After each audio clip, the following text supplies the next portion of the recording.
नमस्कार, जय हिंद प्यारे साथियों मैं आकाश आप सबका एक बार फिर से स्वागत करता हूं आपके अपने परिवार रामसन एसएससी क्लास में। साथियों, जैसा कि आप सबकी स्क्रीन में दिखाई दे रहा होगा, अंकित भाटी सर जो कि आरडब्ल्यूए के फाउंडर हैं, उन्होंने आप लोगों के लिए मॉडल पेपर निकाले थे। यानी कि वो हर एक एग्जाम के लिए मॉडल पेपर या प्रैक्टिस सेट निकालते हैं। तो उन्हीं मॉडल पेपर को हम लोगों ने आप लोगों के लिए परचेज कर लिया था। और पर डे एक दिन हम लोग जीके जीएस का इंपॉर्टेंट सेशन लेकर के आते हैं, एक दिन हिंदी का इंपॉर्टेंट सेशन लेकर के आते हैं, और आज हम लोगों के मैथ का इंपॉर्टेंट सेशन का टर्न है। तो इस वीडियो में हम लोग 76 नंबर क्वेश्चन से लेकर के 85 नंबर क्वेश्चन तक यानी कि 10 क्वेश्चंस कवर करेंगे। तो आप लोग नोटबुक और पेन लेकर के आ जाइए और साथ में मेरे बैठ जाइए, और चलिए हम लोग फिनिश करते हैं आज के इंपॉर्टेंट वाले सेशन को। बस दोस्तों, मैं आप लोगों से एक बात कहना चाहूंगा कि अगर आप लोग चैनल पर नए हो तो चैनल को सब्सक्राइब कर लीजिएगा और बेल आइकन जरूर प्रेस कर लीजिएगा, जिससे कि आप लोगों को ऐसी इंपॉर्टेंट क्लासें मिलती रहेंगी। तो चलिए हम लोग बिना देरी के शुरू करते हैं, यानी कि देखते हैं अपना आज का इंपॉर्टेंट वाला सेशन, उसका क्वेश्चन नंबर फर्स्ट यानी कि 76 नंबर क्वेश्चन। हमसे कह रहा है कि दिया हुआ है a की पावर 5 इंटू बी की पावर 9 इंटू सी की पावर 1 अपान a की पावर 6 इंटू बी की पावर 3 इंटू सी की पावर 8।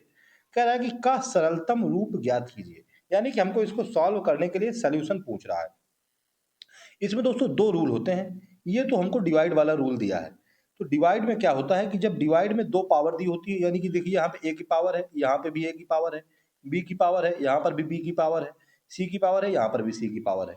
जब डिवाइड में पावर दी होती है तो क्या होती है कि पावर आपस में माइनस हो जाती है। डिवाइड में पावर क्या होती है? डिवाइड में पावर माइनस हो जाती है। ये होता है इंपॉर्टेंट वाला रूल। अगर इसी की जगह में होता मल्टीप्लाई, तो मल्टीप्लाई में क्या होती है? मल्टीप्लाई में पावर ऐड हो जाती है। ठीक है, बस हम लोगों को इतना याद रखना है और अपना आंसर ले लेना है। अगर इसी सब की जगह में यहाँ पर मल्टीप्लाई होता तो हम लोग पावर ऐड कर देते। यहाँ पर डिवाइड है तो हम लोग क्या करेंगे? पावर माइनस कर देंगे। देखिए a की पावर 5 ऊपर दिया है, a की पावर 6 नीचे दिया है।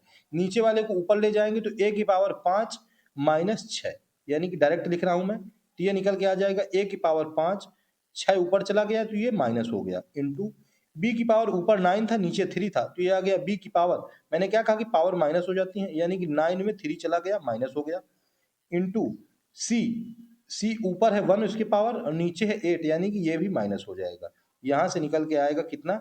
a की पावर ये निकल के आ गया -1 इंटू ये निकल के आ गया b की पावर 6 इंटू सी की पावर -7। जो हमारा आंसर हो वही ऑप्शन हो जाएगा। ऑप्शन नंबर बी कौन सा है? बिल्कुल करेक्ट आंसर निकल के आ जाएगा। ठीक है, a की पावर -1 इंटू बी की पावर 6 इंटू सी की पावर -7। ये ऐसे लग रहा है जैसे कि माइनस लिखा हो, लेकिन ये माइनस नहीं, ये पावर में लिखा हुआ है। ठीक है, ऑप्शन नंबर बी क्या हो जाएगा? हम लोगों का करेक्ट आंसर हो जाएगा। तो आप लोगों को केवल ये दो चीज याद रखनी है। एक तो सबसे पहले याद रखना है कि अगर डिवाइड में दिया हुआ है तो क्या करना है कि पावर माइनस हो जाता है, और अगर मल्टीप्लाई में दिया हुआ है तो पावर प्लस हो जाता है। ठीक है, केवल ये दो चीजें याद रखनी है और अपना आंसर ले लेना है। ऑप्शन नंबर बी हम लोगों को बिल्कुल करेक्ट आंसर निकल करके आ जाएगा। चलिए हम लोग नेक्स्ट क्वेश्चन तरफ चलते हैं। आप लोग इसको अच्छे से कवर करिए। ये डिवाइड और मल्टीप्लाई को अपने नोटबुक में नोट कर लीजिएगा। ठीक है ना? चलिए देखते हैं क्वेश्चन नंबर 77। 77 क्वेश्चन दोस्तों पढ़िए साथ में मेरे। क्या कहता है? कह रहा है कि 8 जहाज कर्मी का औसत वजन एक सही 1/2 किलोग्राम बढ़ जाता है, यानी कि एक और आधा यानी कि 1.5 किलोग्राम बढ़ जाता है 8 जहाज कर्मियों का औसत वजन। किस लिए बढ़ जाता है? कह रहा है कि जब एक जहाज कर्मी जिसका वजन 60 किलोग्राम है, ठीक है, एक था उसका वजन 60 किलोग्राम था, कह रहा है कि को एक नया व्यक्ति प्रतिस्थापित करता है, यानी कि 60 किलोग्राम वजन वाला आदमी था, उसकी जगह में एक कोई दूसरा आदमी आ गया है। उसके आने की वजह से क्या हो गया कि जो 8 आदमी थे उनका 1.5 किलोग्राम वजन औसत वाला बढ़ गया। यानी कि अगर 8 आदमियों का 1.5 किलोग्राम बढ़ रहा है वजन, तो कुल वजन कितना हो जाएगा? कुल वजन हो जाएगा 8 गुणे 1.5 यानी कि 15 8 120, यानी कि 12 किलोग्राम वजन औसत बढ़ गया है जब 60 किलोग्राम वाले आदमी की जगह में कोई दूसरा आदमी आ गया है। यानी कि 60 किलोग्राम का तो वो है ही, उसके साथ साथ प्लस का 12 किलोग्राम उसमें और ऐड करा देंगे, यानी कि उसका टोटल वजन कितना निकल के आ जाएगा? टोटल वजन निकल के आ जाएगा 72 किलोग्राम। ऑप्शन डी बिल्कुल करेक्ट आंसर हो जाएगा। ठीक है, उसने हमसे कहा कि 60 किलोग्राम वजन वाला आदमी था, उसकी जगह में एक नया आदमी आया, यानी कि नया आदमी जब आया तो सभी जितने 8 आदमी थे उन सभी का औसत वजन बढ़ गया, यानी कि वो 60 किलोग्राम का तो था ही, रहा ही होगा, उसके अलावा कुछ और रहा होगा जिससे कि सभी का वजन बढ़ गया। यानी कि अगर 60 किलोग्राम का होता तो वजन एक भी नहीं बढ़ता, अगर 60 किलोग्राम से कम का होता तो वजन घट जाता। लेकिन उसने क्वेश्चन में कहा कि वजन बढ़ गया, यानी कि वह 60 किलोग्राम से ज्यादा का था। 60 किलोग्राम को तो था ही, और जितना वजन बढ़ा है हम लोगों ने उसको भी निकाल लिया, 12 किलोग्राम वजन और बढ़ गया, यानी कि 60 + 12 72। ऑप्शन नंबर डी हम लोगों को बिल्कुल करेक्ट आंसर निकल करके आ जाएगा। ठीक है, नए व्यक्ति का वजन कितना हो जाएगा? 72 किलोग्राम। ऑप्शन डी करेक्ट हो जाएगा। अच्छे से आप लोग इसको देख लीजिए, मैंने बिल्कुल शॉर्ट तरीके से आप लोगों को कवर करा दिया है। चलिए हम लोग नेक्स्ट क्वेश्चन देखते हैं, क्वेश्चन नंबर 78 की तरफ चलते हैं कि क्या कहता है 78 नंबर क्वेश्चन। 78 नंबर क्वेश्चन कह रहा है कि एक दुकानदार एक वस्तु का मूल्य रुपए एक्स अंकित करता है। ठीक है, एक्स रुपए उसने मतलब किसी सामान पर अंकित कर दिए, यानी कि प्रिंट कर दिए। ठीक है, कोई जीन्स लेने गया, कोई कुछ भी लेने गया, बैग लेने गए, कुछ भी, तो उसने एक्स रुपए उसमें अंकित कर दिए। फिर कह रहा है कि वह उस पर 40% की छूट प्रदान करता है। पहले उसने एक्स रुपए अंकित किए, अब 40% की छूट प्रदान करता है, यानी कि अब उसकी वैल्यू कितनी बची? केवल 60% बची, यानी कि एक्स का 60% वो हम लोगों को देगा। फिर कहता है कि वह छूट वाले मूल्य पर 70% वैट लगाने के बाद, 70 छूट दे दी उसने पहले 40% की, उसके बाद अब उसने 70% उसमें वैट लगा दिया। वैट क्या होता है? वैल्यू एडेड टैक्स, यानी कि उसमें 70% का ऐड और कर दिया, यानी कि उसकी वैल्यू 70% ऐड कराएंगे तो 170/100 इतनी हो गई। कह रहा है कि उसको 255 रुपए में बेच दिया, यानी कि इतनी सब की वैल्यू हमको दी हुई है 255 के बराबर। अब हमको इसको सॉल्व करना है और हमसे पूछा यक्स का मान कितना है, तो यहाँ से यक्स का मान निकाल लेंगे। चलिए हम लोग इसको काटते हैं, एक जीरो से एक जीरो, एक जीरो से एक जीरो, यानी कि दो जीरो से दो जीरो चले गए। चलिए हम लोग 17 से इसको काटते हैं, 17 एकम 17, इधर आ जाएगा 17 एकम 17, 8 बच जाएगा, 17 पूर्व 85, यानी कि 15 निकल के आ गया। चलिए हम लोग इसको और काट देते हैं, 3 2 जा 6, ये आ जाएगा 3 5 जा 15, इतना निकल के आया। इसको काटते हैं, ये आ जाएगा 50, यानी कि यहां से निकल के आएगा x बराबर, ये 50 × 5 आ जाएगा 250, x बराबर 250। ऑप्शन नंबर सी क्या हो जाएगा? बिल्कुल करेक्ट आंसर निकल करके आ जाएगा। ठीक है, x का मान कितना हो जाएगा? x का मान 250 रुपए हो जाएगा। ठीक है ना, जब उसने 40% की छूट दी तब उसका 60% वैल्यू बचा, जब उसने 70% का वैल्यू एडेड टैक्स लगा दिया, यानी कि वैट लगा दिया, तो 170% उसकी वैल्यू और बढ़ गई, 255 के बराबर में बेचता है। हमने बराबर कर दिया, सॉल्व कराया और अपना 250 रुपए एक्स की वैल्यू निकाल ली, यानी कि मान निकाल लिया। ठीक है, चलिए हम लोग नेक्स्ट क्वेश्चन तरफ चलते हैं दोस्तों, क्वेश्चन नंबर 79 की तरफ। दोस्तों मजा आ रही है आप लोगों को? समझ में आ रहे हैं क्वेश्चन? अब अगर समझ में आ रहे हो, अच्छे लग रहे हो क्वेश्चन, तो फिर एक प्यारा सा कमेंट जरूर कर दीजिएगा। ठीक है, और मैंने आपसे पहले ही कहा है कि अगर चैनल पर नए हो तो ऐसे ही इंपॉर्टेंट क्लासों के लिए चैनल को सब्सक्राइब कर लीजिएगा। चलिए क्वेश्चन 79 देखते हैं। कह रहा है कि पार्थ, रिजवान और संगीता किसी कार्य को क्रमशः 40, 60 और 80 दिनों में पूरा कर सकते हैं। ठीक है, फिर कह रहा है कि पार्थ हर तीसरे दिन रिजवान और संगीता की सहायता से उस कार्य को कितने दिनों में पूरा कर सकता है। सबसे पहले तो हम लोग पार्थ, रिजवान और संगीता का क्या करेंगे कि एक एक दिन की इनकी इफिशियंसी निकाल लेंगे। पार्थ 40 दिन में कोई काम पूरा करता है, रिजवान उसके बाद दिया हुआ है, रिजवान 60 दिन में काम पूरा करता है, संगीता संगीता 80 दिन में काम पूरा करती है। हमें पता है कि हम टाइम एंड वर्क के जो क्वेश्चन होते हैं वो एलसीएम मेथड से करते हैं। अब सबसे पहले हम लोग इसका एलसीएम निकालेंगे। इसका एलसीएम कितना निकल के आएगा? 40, 60 और 80 का इसका एलसीएम हो जाएगा 240, यानी कि 240।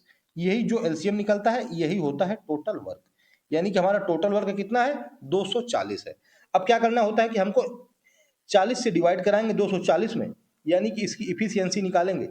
एक दिन की इफिशियंसी निकल के आ जाएगी 4 छंग 24, यानी कि 6 यूनिट। ये निकल के आ गई पी की इफिशियंसी।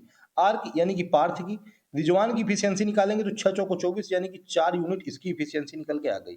इसी प्रकार हम लोग संगीता की इफिशियंसी निकालेंगे तो 8 तिरका 24, यानी कि 3 यूनिट निकल के आ गई संगीता की इफिशियंसी। उसने हमसे क्वेश्चन में कहा कि पार्थ हर तीसरे दिन, यानी कि पहले दिन और दूसरे दिन पार्थ अकेला काम करता है। पार्थ की इफिशियंसी है 6 यूनिट। कितनी है? 6 यूनिट। पार्थ जब पहले दिन काम करता है, यानी कि फर्स्ट डे, तब 6 यूनिट काम करता है। उसके बाद सेकेंड डे भी वो काम अकेले ही करता है, यानी कि 6 यूनिट काम सेकेंड डे भी करता है। फिर कह रहा है कि तीसरे दिन रिजवान को और संगीता को शामिल कर लेता है, यानी कि थर्ड डे उसका कितना हो जाएगा, थर्ड डे उसकी 6 यूनिट प्लस रिजवान की 4 यूनिट प्लस संगीता की 3 यूनिट, यानी कि 6 4 10 3 13 यूनिट काम वो करता है तीसरे दिन। अब अगर हम लोग तीनों दिन का टोटल का काम निकालें, 3 दिन का काम कितना निकलेगा, 6 unit plus 6 unit plus 13 unit, 6 plus 6 plus 13, यानी कि 6 6 12 12 3, मतलब 12 और 13 25 यूनिट 3 दिन का काम।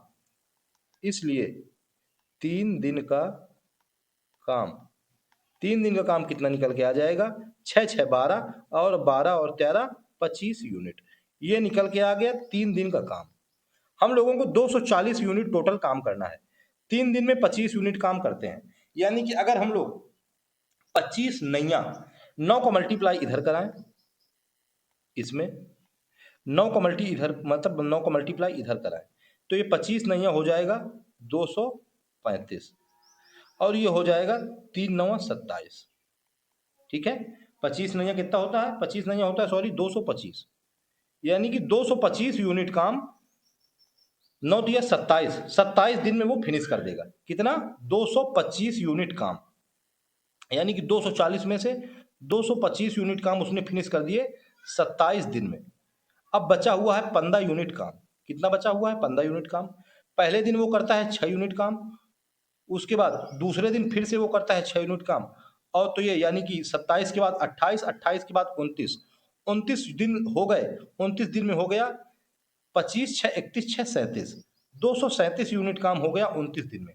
अब 3 यूनिट काम और बचा है, और तीनों की जोड़ है 13 यूनिट, यानी कि 29 सही 3/13, ऑप्शन नंबर सी हम लोगों को बिल्कुल करेक्ट आंसर निकल करके आ जाएगा। ठीक है, थोड़ा ऊपर करता हूं, आप लोगों को अच्छे से समझाता हूं, तब आप लोगों को क्लियर समझ में आएगा।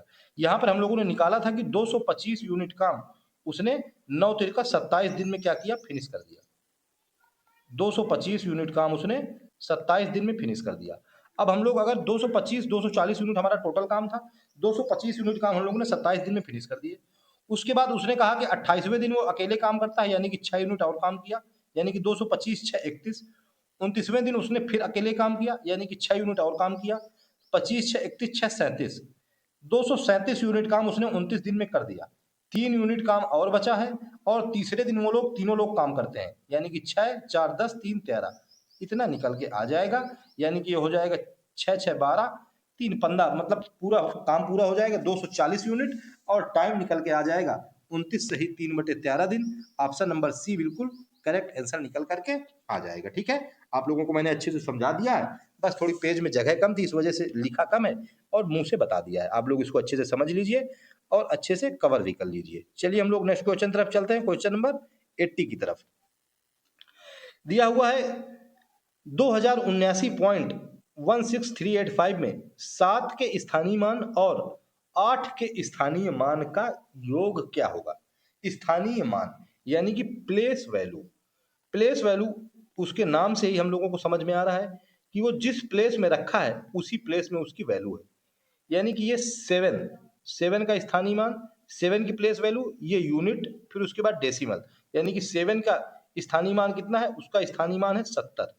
7 का स्थानीय मान कितना है, 7 का स्थानीय मान है 70, यानी कि 70।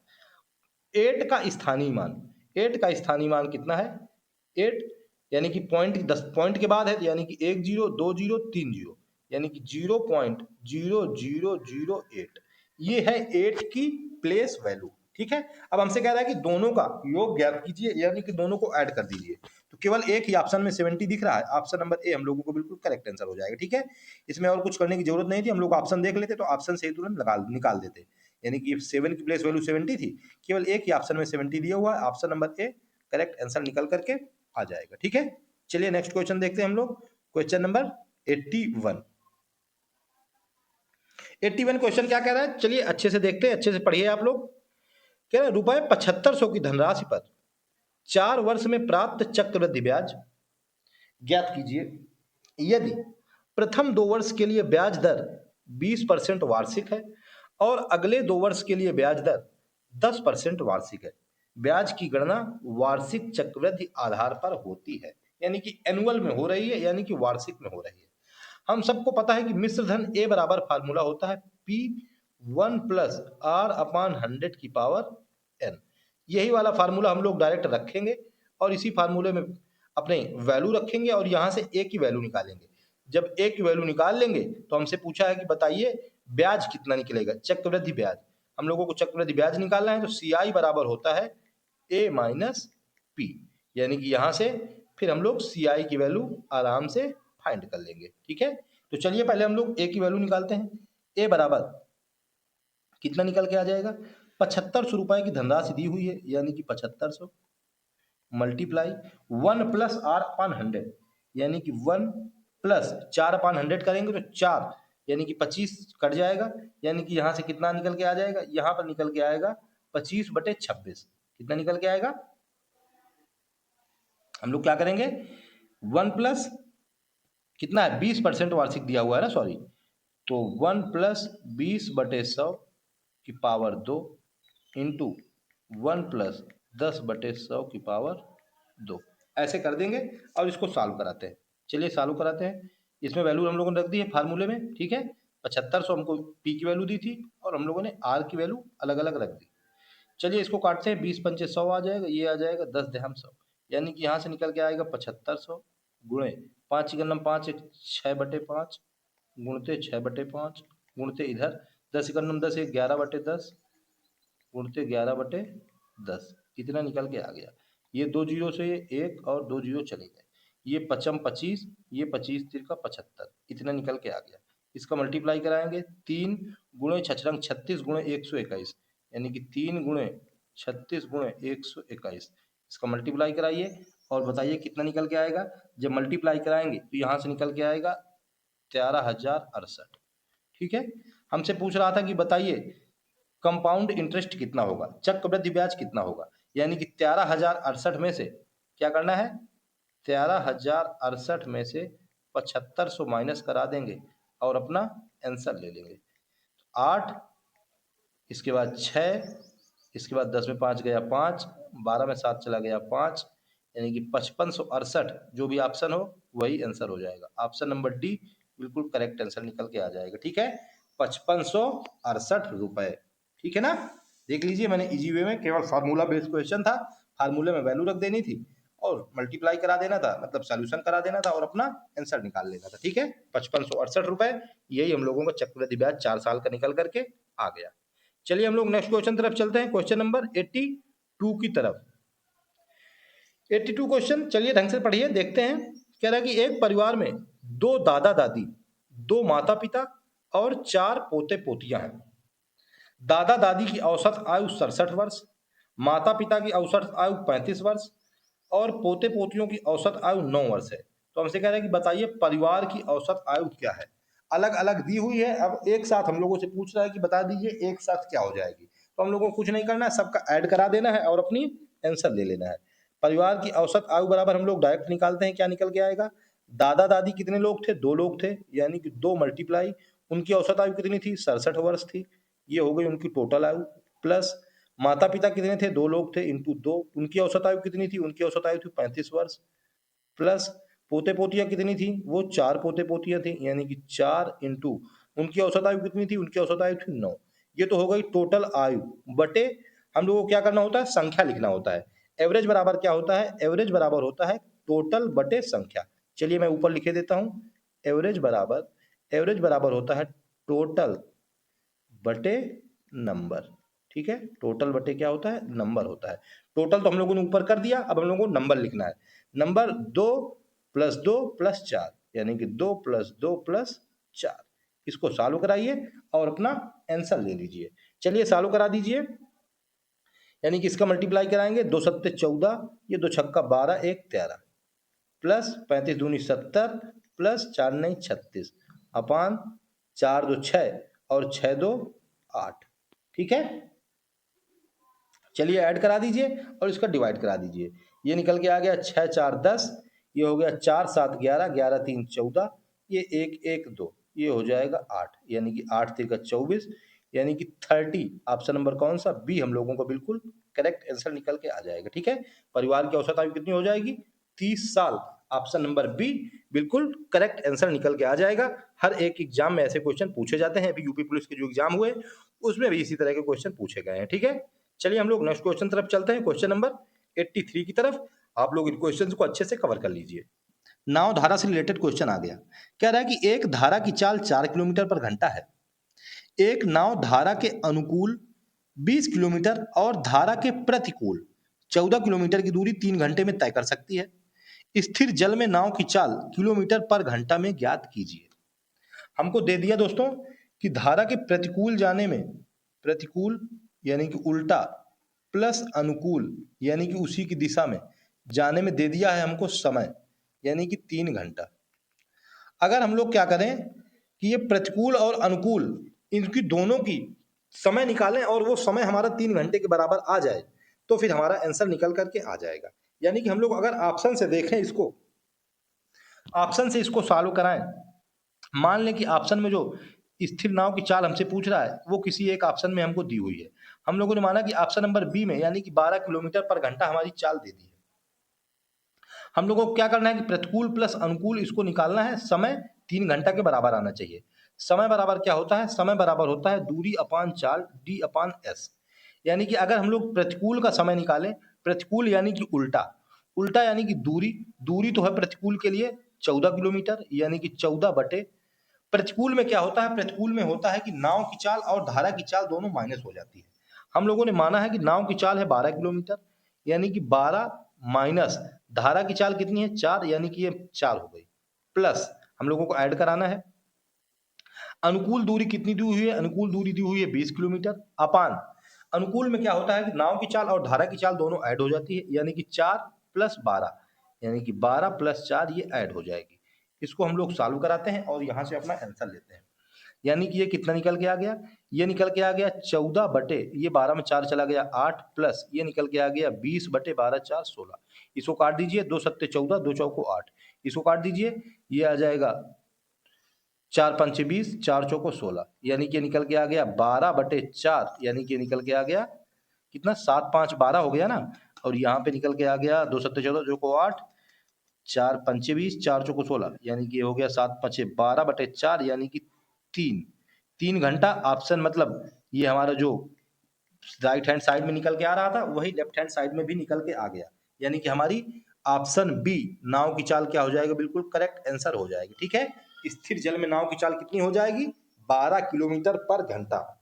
हम लोगों ने क्या किया कि ऑप्शन से इस क्वेश्चन को कर दिया है। हमको दिया हुआ था कि नाव के अनुकूल जाने में और धारा के प्रतिकूल जाने में 3 घंटे का समय लेता है।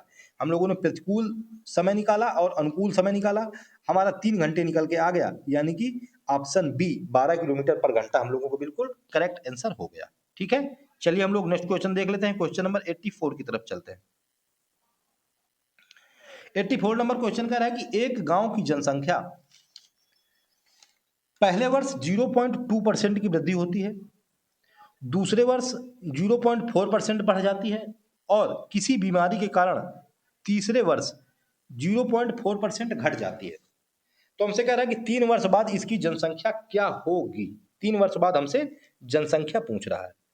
तो क्या होता है कि ऐसे वाले क्वेश्चन आते जरूर हैं और हम लोगों को बहुत ही सिंपल तरीके से हम लोग इसको कर भी देते हैं। क्या होता है कि जो जनसंख्या शुरू में दिया हो, यानी कि इसको हम लोग मान लेते हैं कि ये पी दिया हुआ है, तो क्या होता है कि फार्मूला लिख रहा हूं पहले मैं, पी जब बढ़ेगी तो 1+r/100 कर देना है। ये पहले साल हो गया, दूसरे साल भी बढ़ा था यानी कि 1+r/100 और तीसरे साल घट गया था यानी कि 1-r/100। बस इतना कर देना है और हमको अपना आंसर ले लेना है। ठीक है, चलिए हम लोग देखते हैं और अपना आंसर ले लेते हैं। हमको दी हुई थी कि शुरुआत में जनसंख्या कितनी थी? 2000 थी, ये लीजिए इनटू पहले वर्ष 0.2% वृद्धि हो गई, यानी कि 1+0.2/100, यानी कि 2 जीरो और बढ़ जाएंगे, यानी कि निकल के आ जाएगा 1+0.002, इतना निकल के आ जाएगा।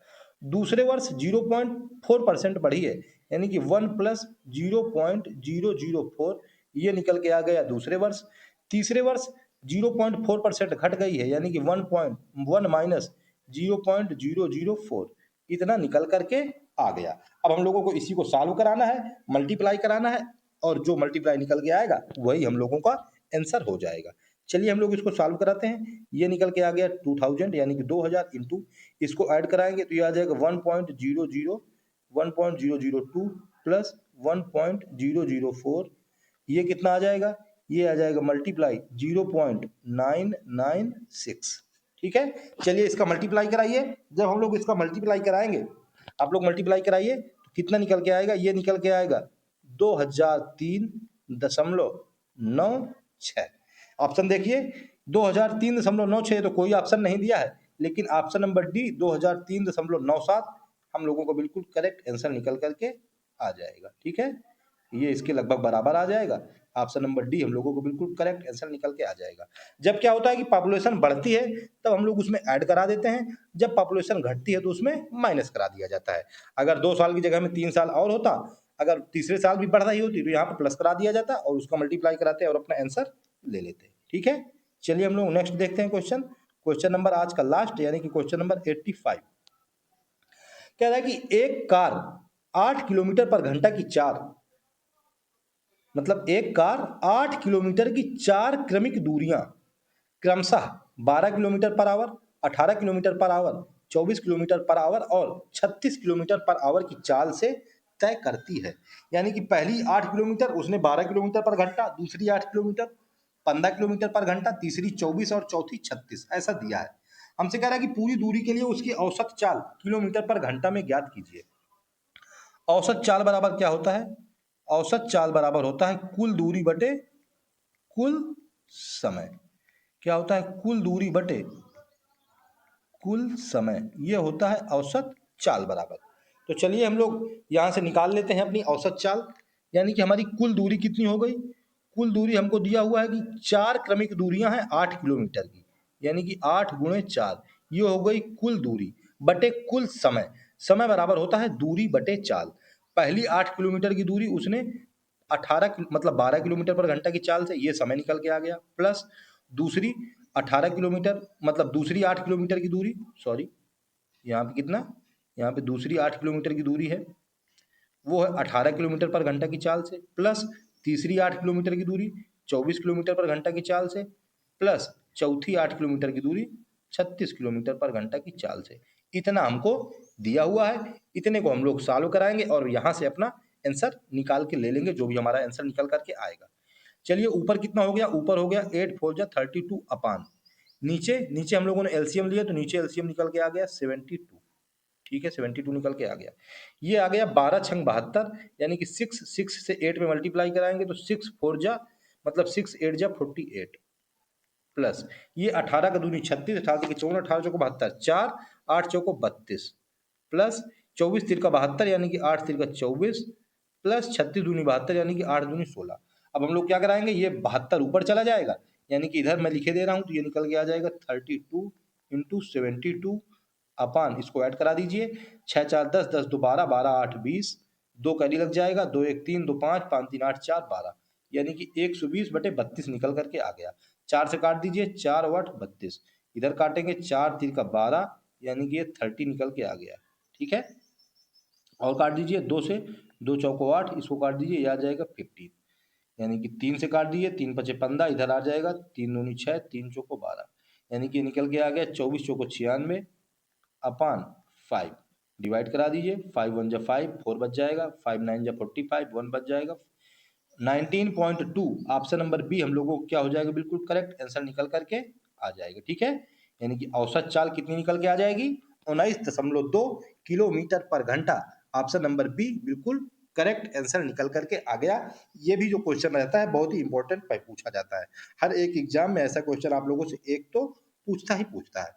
ठीक है, तो दोस्तों ये थे आज टॉप 10 क्वेश्चन जो कि रोजगार विद अंकित के अंकित भाटी सर के मॉडल पेपर के थे, जो कि मैंने आप लोगों को अच्छे से बिल्कुल फिनिश करा दिए हैं। ठीक है, अब आप लोगों की बारी आ गई है दोस्तों, आप लोग कमेंट करके मुझको बताइए कि आप लोगों को कौन सा क्वेश्चन सबसे अच्छा लगा और सबसे अच्छी तरीके से समझ में भी आया है। ठीक है, कौन सा क्वेश्चन आप लोगों को दिक्कत कर गया, कहाँ समझ में नहीं आया, ये भी मुझको बता दीजिएगा, तो मैं कल आप लोगों को उसको अच्छे से समझा दूंगा। ठीक है, तो ठीक है दोस्तों, अगर आप लोगों को मेहनत पसंद आई हो एक लाइक जरूर कर दीजिएगा, और अगर चैनल पर नए हो तो चैनल को सब्सक्राइब कर लीजिएगा। तो ठीक है, मिलते हैं नेक्स्ट इंपॉर्टेंट वाले सेशन के साथ, हिंदी के 40 क्वेश्चन के साथ। तो उसको आप लोग कवर कीजिएगा। तो ठीक है, आप लोग अभी इसको कवर कीजिए, मिलते हैं नेक्स्ट सेशन में। तब तक के लिए जय हिंद, जय श्री राम।